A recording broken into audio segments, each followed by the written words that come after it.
The phrase "a whip round at the local pub"? The question is about the phrase "whip round at a local pub." This must be one of those places where we are, what is it, divided by a common language. A whip round, you pass a hat round the pub, the inn, the beer house, and everybody puts something in the hat. This boy, Luke Ashton, £600, that's $1,200, were raised by passing a hat round the pub. Is it whip? Whip, W-H-I-P, yes. Question, Dr. Dawkins. Yes. Stephen Weinberg wrote a critique on Times Online, 5 pages. It was very favorable, but did comment that you didn't really take to task in your book, The God Delusion, the fundamentalist Islamics that are creating all kinds of problems around the world as much as you did American fundamentalists. Would you care to comment about his comment? I was brought up Christian. I'm a cultural Anglican, and Christianity is what I know best. So naturally, I concentrated most on what I know best. It is certainly true that Islam in the world is probably the major evil. And it would be very desirable to write a book which spends more time criticizing Islam.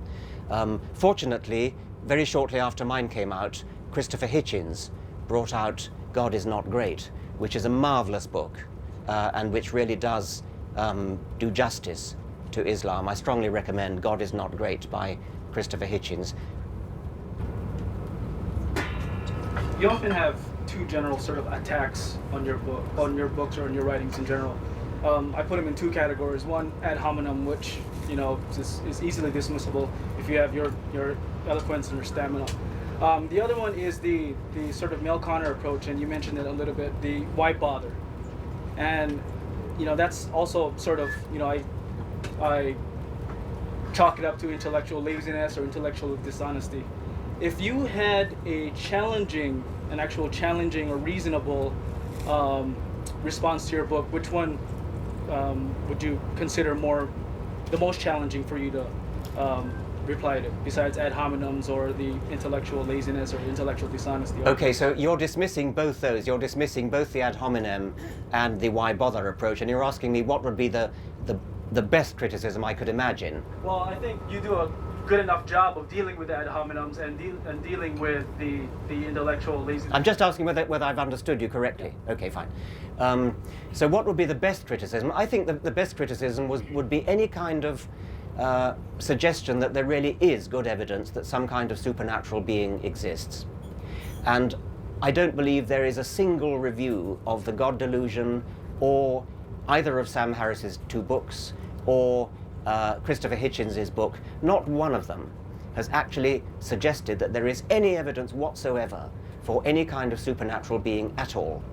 So they're nearly all the criticisms are either ad hominem or why bother or why don't you read more theology. Not a single one of them actually produces any kind of positive case for the existence of any kind of God.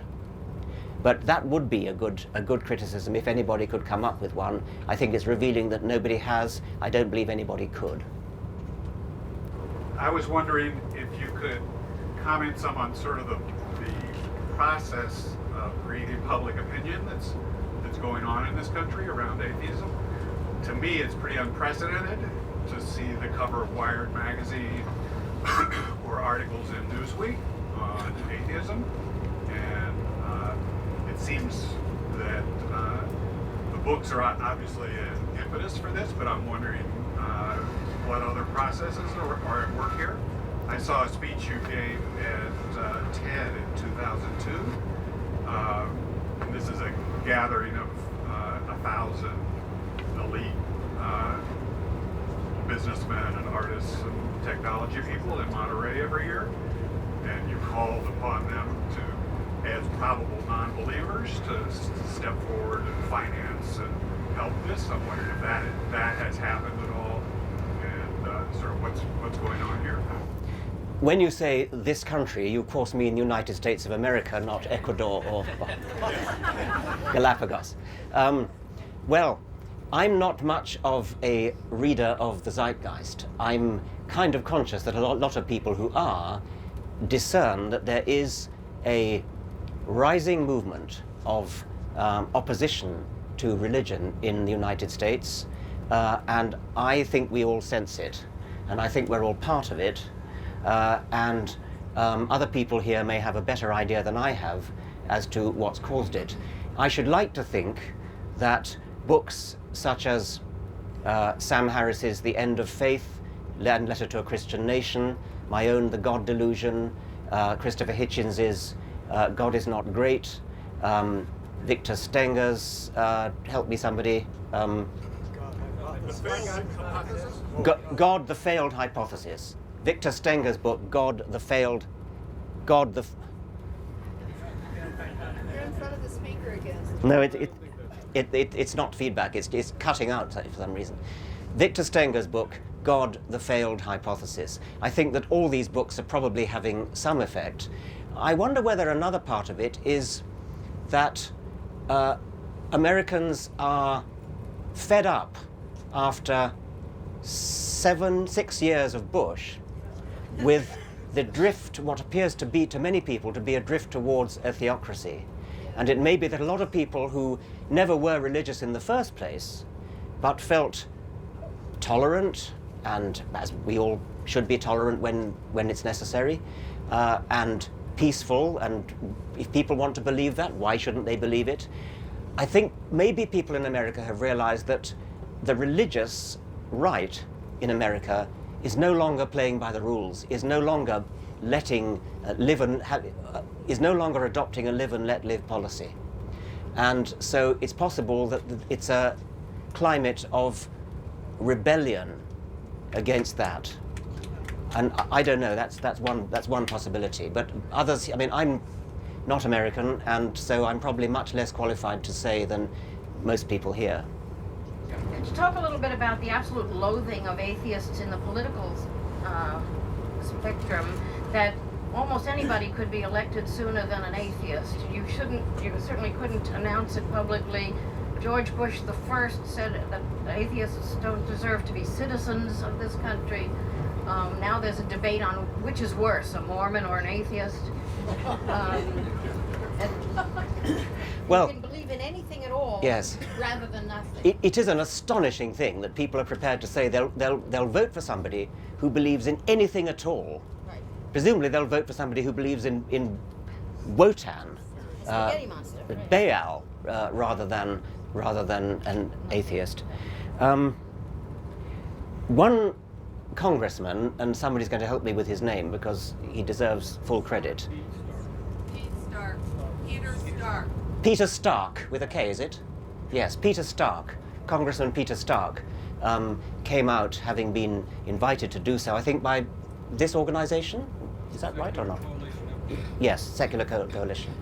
And he deserves great credit, and the heavens didn't open, the earth didn't open and swallow him up. He'll probably get re-elected. So maybe that's an example to everyone. I don't think I understand it. It is perfectly true that the word atheist in American cultural life has ranks approximately along with paedophile as somebody you couldn't possibly vote for. It is totally bizarre when you think that all an atheist is somebody who has a different philosophical opinion about the cosmos than you do. And the people that you're prepared to vote for, the ones who believe in anything, they believe in such a diverse variety of things that in any case, how can you possibly say you'll vote for any of them but not one who doesn't believe in any of them? You suggested that Mormons are, the toss-up is whether, yes. I mean, the Mormon religion is so obviously fake, founded by a transparent charlatan in the 19th century, Joseph Smith. I mean, nothing could be more obvious than that man was a fake and a charlatan and a liar. And yet now we have a presidential candidate who is prepared to say that he believes in this mountebank, who wrote a bogus book, the Book of Mormon, although he was writing in the 19th century chose to write it in 17th century English? I mean, why don't people see through that? I just can't understand it. But anyway, that was a digression, right? I want to see if I understood you correctly to say that most Americans who do have faith are extremists. Maybe I misunderstood. No, not at all. I didn't mean to say that most Americans who have faith are extremists. What I do think is that those who are not extremists, the moderates, the bishops, the decent, intelligent Christians that you can have a conversation with, they are making the world safe for the extremists, because they are teaching us all that we have to respect faith without evidence. And if once you teach children and they grow up believing that you have to respect faith without evidence, then the world is made safe for the extremists who are going to cash in on that and say, oh, you can't criticize my desire to do something extreme, maybe even blow somebody up, because that's my faith, and my faith is immune from all criticism. It seems to me to be educationally a dismal, abysmal thing to do, to teach children that faith is a virtue, to teach children that it is a virtue to believe something for no reason at all, where there's no evidence, just because you believe it, because you believe it, because you believe it. And if children are brought up thinking that that's the right way to assemble the beliefs that they hold about the world, then extremists have a field day, because they can cash in on that. Hi, so I agree with your argument that the preaching to the choir is actually a really good thing, even if you don't necessarily preach to everyone else. In the Beyond Belief lecture, you were talking to Joan Roughgarden about the fact that sometimes it makes sense to talk to people using a certain cognitive framework that they understand. And while I don't think it's good to dumb down things, do you think that it would be a good idea for someone such as yourself to write a book about religion in a cognitive framework accessible to those people, and what would such a book look like for you? Yeah, I mean, I think it's a good point that both approaches are valuable. And I suppose Dan Dennett's book, Breaking the Spell, which I should have mentioned already, by the way, another very important book which might well have contributed to shifting the zeitgeist. Dan Dennett's Breaking the Spell does take a more softly approach and tries to woo religious people, tries to make them feel it's not as bad as you think. Let's look at this question of religion. Let's examine it. Let's see where it comes from. We don't bite, we don't eat babies, and so on. I think there is a lot of value in that. It's not my way, and that's not what I've done, but it is what Dan Dennett's done, and I strongly recommend his book, Breaking the Spell. Richard, I wouldn't ever want to argue with you. You have your British education and your British accent, and but you seem kinder than, say, Christopher Hitchens, who I would never argue with. Well, let's not deal in national stereotypes here. The British can be kind, and the British can be aggressive as well. Well, my comment to you is that I don't believe in a God or a superior being. I think that, like Marx, I believe that religion is the chains of the masses, and much evil has been done in the name of religion. At the same time, and this is not something that can be argued, I believe, because I don't care to argue it. My experience of the universe is that it is streaming with light and intelligence and energy, and on a personal level, I feel that as spirit. And this is from my own personal experience. So it's not something that I would attempt to convince you of or attempt to submit to your examination. I think we're playing with words here. I think we probably agree, though we might not use quite the same words. The universe is streaming with life, intelligence, yes, and science is trying to understand how it comes into being, and very, very difficult it is. It's a very profoundly difficult problem. It's a problem that our science has made great strides in understanding, and will continue to do so. Spirit, you use the word spirit. Well, you can use the word spirit to apply to the sort of, not mystical, but the sort of exultant feeling of wonder that Einstein felt when contemplating the universe. Einstein even went so far as to use the word God, although he was adamant that he didn't believe in God as a personal being. So in the first chapter of The God Delusion, I talk about Einsteinian religion as something that I can subscribe to, and Carl Sagan would subscribe to, and I think many scientists would. But it isn't supernatural. I suspect actually that future science, when it gets to grips with all that there is to know about the cosmos, about the origin of the universe, about multidimensional space, reality will turn out to be far more wonderful than any theologian has ever dreamed. And if you want to use the word spiritual for that, then I'm with you, except for the use of the word. So I don't think we disagree, but I think that if you use a word like spiritual, you lay yourself open to misunderstanding, and make no mistake, people are very eager to misunderstand, and they will think you're talking about a supernatural God. They may even think you're talking about Jesus or Allah or whatever particular God they happen to have been brought up with. So my advice would be, don't use a word like spiritual, but use the same sentiment in some other way. Can you comment on the recent scientific investigations into the God gene and possibly related to Freud's future of an illusion? Because he seemed to have a very unscientific explanation that seemed to fit very well. When you talk about the God gene, when you talk about the anything gene, you've got to be very careful what you're talking about, because it's all too easy to misunderstand it as meaning that if you've got this gene, then inevitably you have the characteristic concern. So if you've got such and such a gene, then you will be religious, and if you haven't, you won't. There are some genes that work like that, in that deterministic way, this Calvinistically deterministic way, but most of them don't. Most of them contribute statistically to the likelihood that you will show some kind of characteristic, such as religiosity. The way that you can investigate this is twin studies, comparing monozygotic, identical twins with fraternal twins who are just like ordinary brothers or sisters. And ideally what you do is you exploit the existence of pairs of twins who happen to be brought up separately. And there aren't that many of them, a few dozen, but those that exist have been mostly tracked down and looked at. And by comparing the resemblance between pairs of twins who are monozygotic and dizygotic, reared together and reared apart, all four categories, you can work out how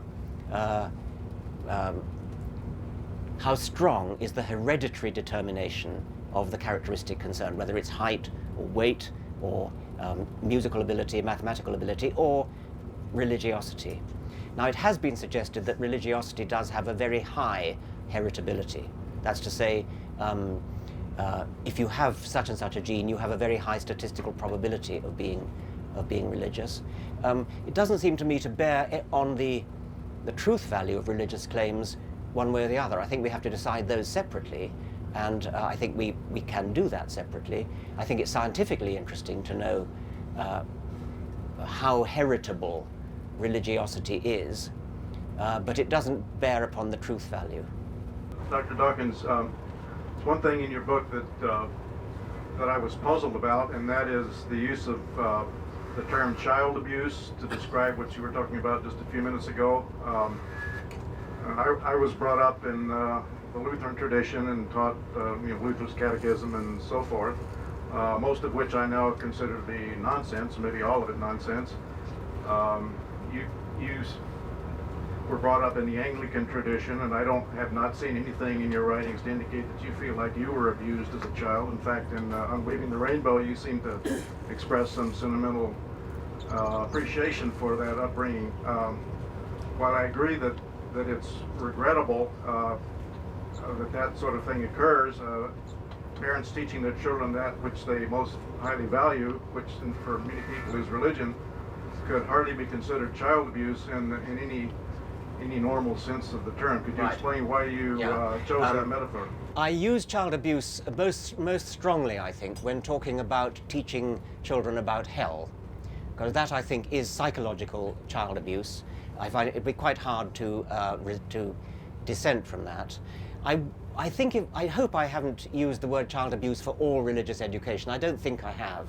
I think a slightly milder form of child abuse is the labeling of children, the tying around the neck of a child of a label that says you are a Lutheran child, or you are an Anglican child, or you are a Catholic child, or a Muslim child.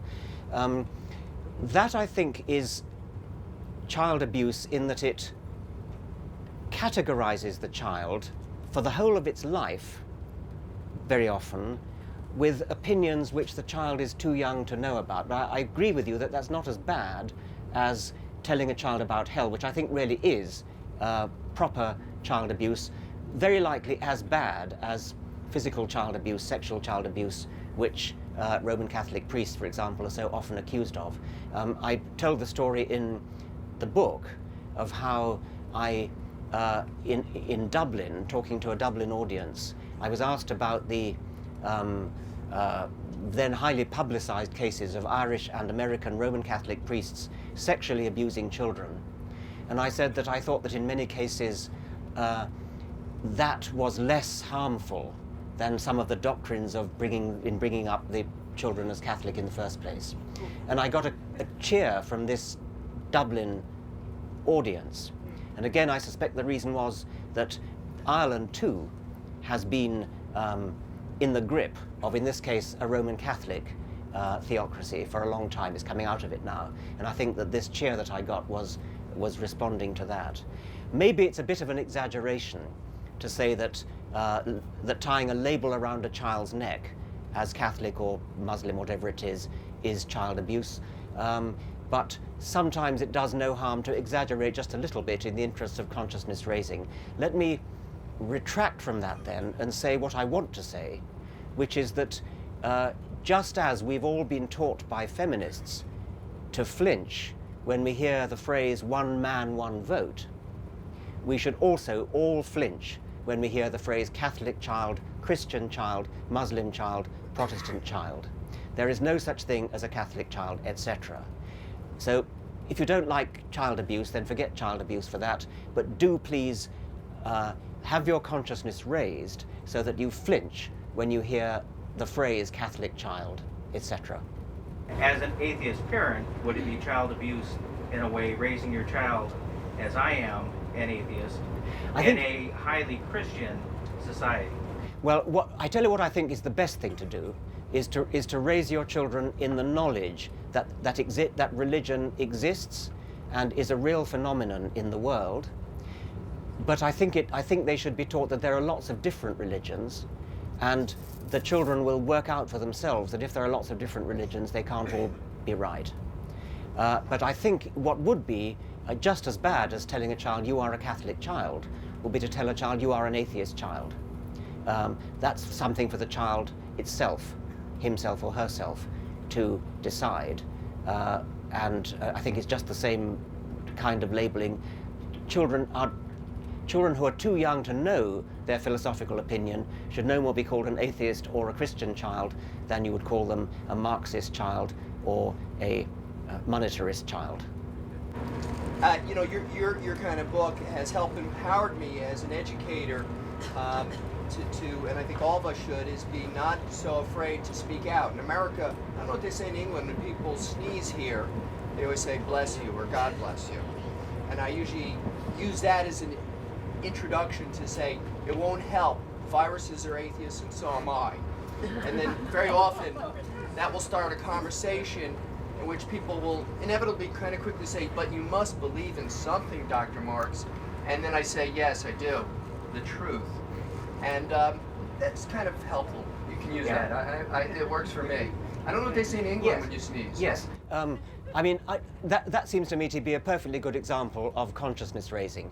I think it would be pompous to object to anybody saying bless you when they sneeze, but just to draw attention to it and use it to start a conversation seems to me to be very good example of consciousness raising. You reference Einstein and Sagan. Both Where are you, please? Where I'm right here. Both of who said they believed in the God of Spinoza. Can you go that far? Well, I know that's a toughie. I think I can, because my understanding of the God of Spinoza is that he doesn't do anything and actually doesn't really exist. And I don't think Einstein thought that there was any intelligence that existed, any intelligent entity that existed. So I'm pretty sure that I agree with what Einstein said, so I'd better.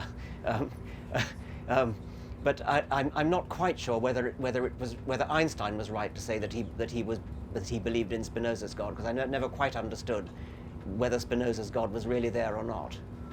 Somewhat related to an earlier question, you made the statement that if all of the evidence supported creationism, you would immediately accept creationism. Would you like to speculate strictly in imagination as to what evidence there might be what evidence could be imagined that would support creationism? It would be very difficult to imagine evidence that would support creationism. I suppose. I suppose one thing is that God could reveal himself and actually tell us. What would he reveal, though?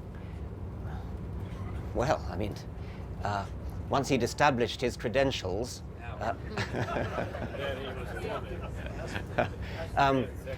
I think it wouldn't be beyond the wit of God to find a way to establish his credentials if he existed. I suppose that a genuine example of a fossil,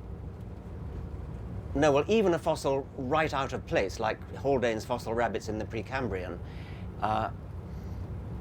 If such a thing were found, I would first of all say it's a hoax, and then if somehow it could be proved that it wasn't a hoax, there really, really were rabbits living in the Precambrian, then I would start thinking in terms of an alternative evolution from another planet or something landing in. I'd start talking about panspermia. It would be very, very, very hard, as you imply in your question, to actually think of what possible evidence there could be. It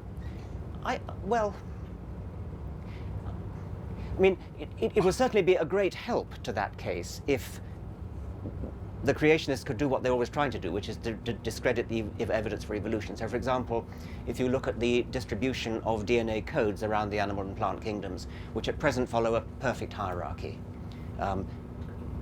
increasingly wide bracketing of cousinship, it all fits. If you do it for one molecule, you get one tree. If you do it for another molecule, you get the same tree. Another molecule, you get the same tree. I suppose if every molecule gave you a different tree, that would be, you could still come up with a different model of evolution that explained it.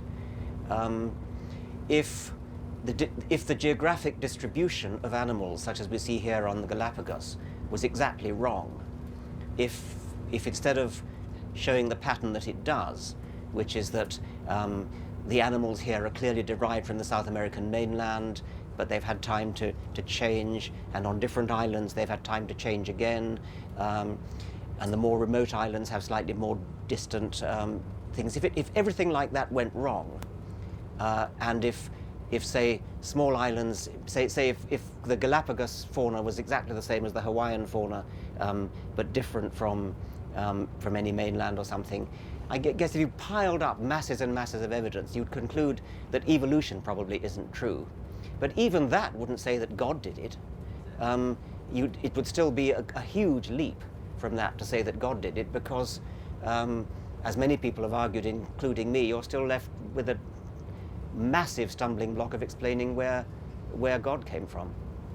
I really enjoyed an interview I saw you do where you pointed out to an interviewer that he also was an atheist, where Zeus and Poseidon and those guys were concerned, and it was simply a matter of which ones you decided to accept and which ones you decided to reject, and those ones you would also be an atheist for.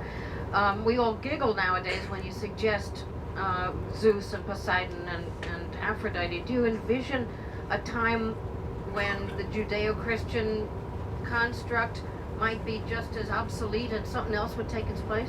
God willing, yes. By the way, Sam Harris is also very fond of using Poseidon as an example, and he said that nobody nowadays believes in Poseidon. He then got several irate letters from devout Poseidon worshippers, yes. Referring to the question about the God gene, it's impossible for me to see that there is such a thing as an actual God gene, but I believe that the human genome itself is responsible for God in the sense that when our species developed to the point where we had sufficient intelligence to ask the question about how we got to be here and how this came about, we didn't have the knowledge to give a meaningful answer. We had to make it up at that stage. And I think the inevitable result was religion and a concept of God. And to me, all that can be summarized in a very brief mathematical equation, which simply says intelligence times ignorance equals God. Do you believe that religion was inevitable in the course of the evolution of our species? I think inevitable is a strong word to use. Religion certainly has arisen independently, or maybe not independently, but in all cultures that we know of. And so in that case, you might say it's inevitable in the same sense as, say, heterosexual lust was. We don't all have it, but we know what it is, and we all come from a culture which has it. So I wouldn't want to use the word inevitable. Although it's very easy to say, and I say it, that before we had scientific knowledge, there was no other recourse to the human questioning than to say there must be a God. Yet when you actually think that argument through, it's a thoroughly bad argument. I mean, the way to put this would be to say, as I did at the beginning of The Selfish Gene, I think, before Darwin, everybody had to be an atheist. I think in a sense that's right, but yet, even without Darwin, even without a perfectly good explanation as Darwin's given us for why we all exist, the explanation that says God did it is a terrible explanation. It doesn't work. It's incoherent, and therefore, even without Darwin, a really intelligent person should not have been a theist. Darwin made it a hell of a lot easier to be an atheist, but I think, logically speaking, we didn't actually need Darwin in order to be atheists, but most of us are fallible, and the pre-Darwinian atheists, such as Hume, would have had, he'd have been confident in his logical rightness, but he must have worried about where all this organization and elegance and beauty came from. He would have been hugely relieved had he lived long enough to read The Origin of Species.